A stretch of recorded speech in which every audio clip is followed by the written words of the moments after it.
ଶନିଦେବ ଶନିଦେବ ନାମ ଶୁଣିଦେଲେ ଅନେକ ରାଶିର ବ୍ୟକ୍ତିମାନଙ୍କ ମନରେ ଭୟ ଆସିଯାଏ। ଦୁଃଖ କଷ୍ଟ ଯନ୍ତ୍ରଣା ଭରି ଦିଅନ୍ତି ଶନିଦେବ। କାରଣ ଯେଉଁ ରାଶିରେ ଶନିଦେବ ଚଳନ କରନ୍ତି ସେଠି ସାଢ଼େ ଶନି ସାତର ଯୋଗ ଲାଗିଯାଏ।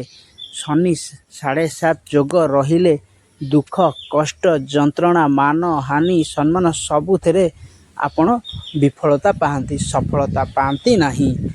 ଅନେକ ଲୋକଙ୍କ ମନରେ ଭୟ ମଧ୍ୟ ରହିଯାଏ। କାରଣ କେଉଁ ରାଶିରେ ଶନିଦେବ ଚଳନ କରିବେ ତାହା ଗ୍ରହମାନଙ୍କ ଉପରେ ନିର୍ଭର କରେ।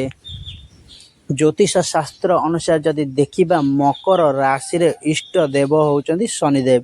ଶନିଦେବ ନ୍ୟାୟର ଦେବତା। ଯଦି ଆପଣ ନ୍ୟାୟ ଓ ସତ୍ ବାତରେ ଅଛନ୍ତି ତାହେଲେ ଶନି ସାଢ଼େ ସାତର କମ୍ କଷ୍ଟ ଯନ୍ତ୍ରଣା ମଧ୍ୟ ପାଇବେ। ଯଦି ମକର ରାଶିର ଏବେ ଶନି ସାଢ଼େ ସାତ ଅନ୍ତିମ ଚରଣରେ ପହଞ୍ଚି ସାରିଛି। ମକର ରାଶିର ରକ୍ଷା କବଚ ଭାବେ ଶନିଦେବ ଅଛନ୍ତି। କାରଣ ମକର ରାଶିର ବ୍ୟକ୍ତି ସଦାବେଳେ ନ୍ୟାୟ ଓ ଦୁଃଖ କଷ୍ଟ ଯନ୍ତ୍ରଣା ସହିତ ପରିଶ୍ରମୀ ମଧ୍ୟ ହୋଇଥାନ୍ତି। ସେଥିପାଇଁ ଶନିଦେବ ଏହି ରାଶିର ଇଷ୍ଟ ଦେବତା। ମକର ରାଶି ହେଉଛି ଦଶମ ରାଶି। ରାଶି ଭିତରେ ଦଶମ ରାଶି।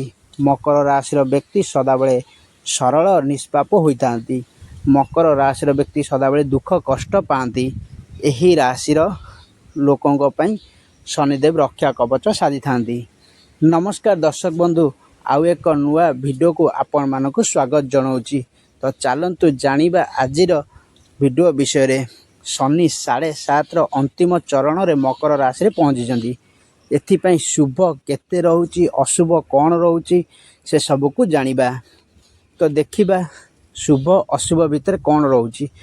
ଶୁଭ ଅଶୁଭ ଭିତରେ ଅଶୁଭର ଦିନ, ଦୁଃଖ କଷ୍ଟର ଦିନ ଆପଣଙ୍କୁ ଲାଘବ ହୋଇସାରିଛି। ଏବେ ଆପଣ ଶନି ସାଢ଼େ ସାତର ବହୁତ ଶୁଭ ଫଳ ପାଇବାକୁ ଯାଉଛନ୍ତି। କ'ଣ ଶୁଭ ଫଳ ପାଇବେ? ଆପଣଙ୍କର ଏହି ଶନି ସାଢ଼େ ସାତର ଅନ୍ତିମ ଚରଣରେ ଆପଣଙ୍କର ଭାଗ୍ୟ ଧନ ସଫଳତା ସବୁଠି ଶୁଭ ଆକାରରେ ଆସୁଛି। ଆପଣଙ୍କ ଜୀବନରେ ନୂଆ ଆରମ୍ଭ ହେବ। ଭାଗ୍ୟର ବଡ଼ ପରିବର୍ତ୍ତନ ହେବ।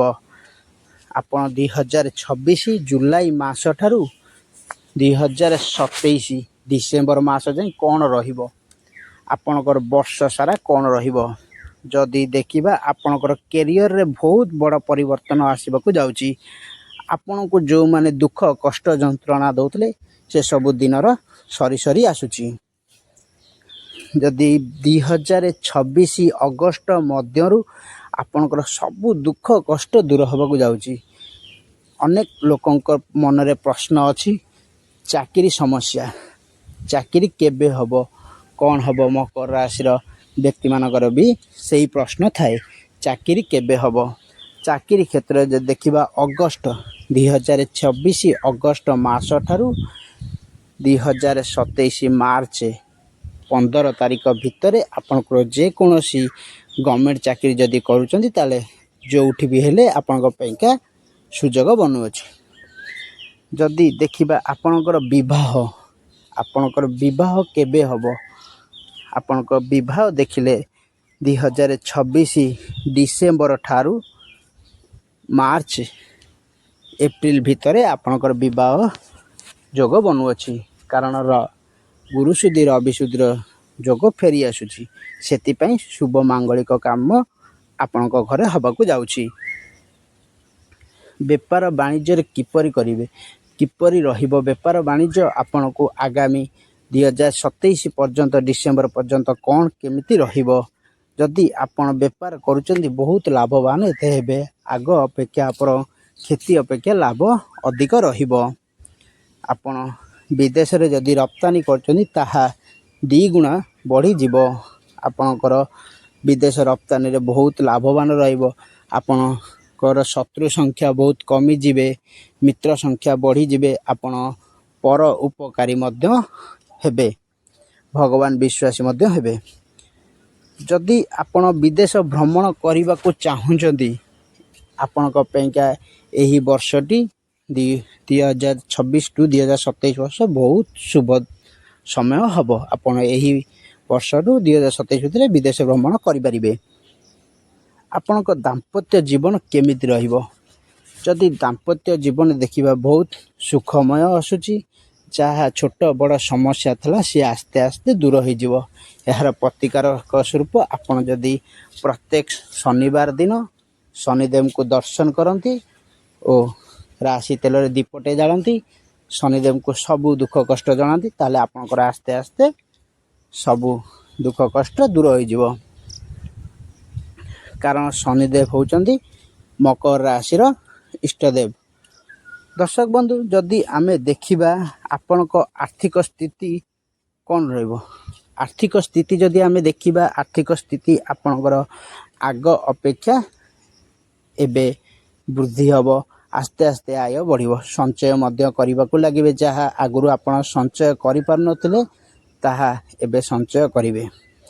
ଯଦି ସ୍ୱାସ୍ଥ୍ୟ ଦେଖିବା, ଆପଣଙ୍କ ସ୍ୱାସ୍ଥ୍ୟ ସାମାନ୍ୟ ଖରାପ ହେବ। ଯେମିତିକି ଆପଣଙ୍କର ପେଟ ବଥା, ମୁଣ୍ଡ କ'ଣ, ଟିକେ କେୟାର ନିଅନ୍ତୁ। ଆଉ ପ୍ରତ୍ୟେକ ଦିନ ଯୋଗ ବ୍ୟାୟାମ କରନ୍ତୁ। ଏସବୁ ଆସ୍ତେ ଆସ୍ତେ ଠିକ୍ ହେଇଯିବ।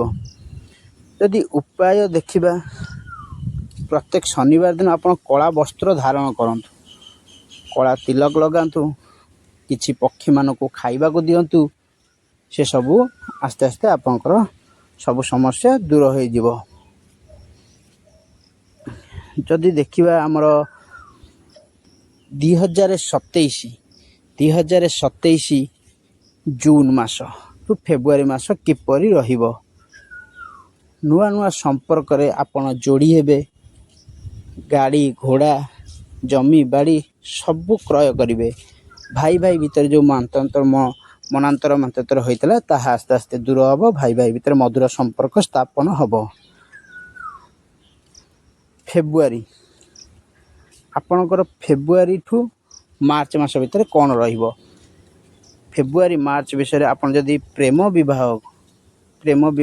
କିମ୍ବା ଲଭ୍ ଲାଇନ୍ରେ ଆପଣ ରହୁଛନ୍ତି, ଏଇଟା ଆପଣଙ୍କ ପାଇଁକା ସମ୍ପୂର୍ଣ୍ଣ ଶୁଭ ସମୟ ରହିବ। ଆଉ ଯଦି ଆପଣ ମହିଳାମାନଙ୍କ ଯଦି ଗର୍ଭଧାରଣ ରହୁଛନ୍ତି, ଏ ସମୟଟି ମଧ୍ୟ ଗର୍ଭଧାରଣ ପାଇଁକା ବହୁତ ଭଲ ସମୟ ରହିବ।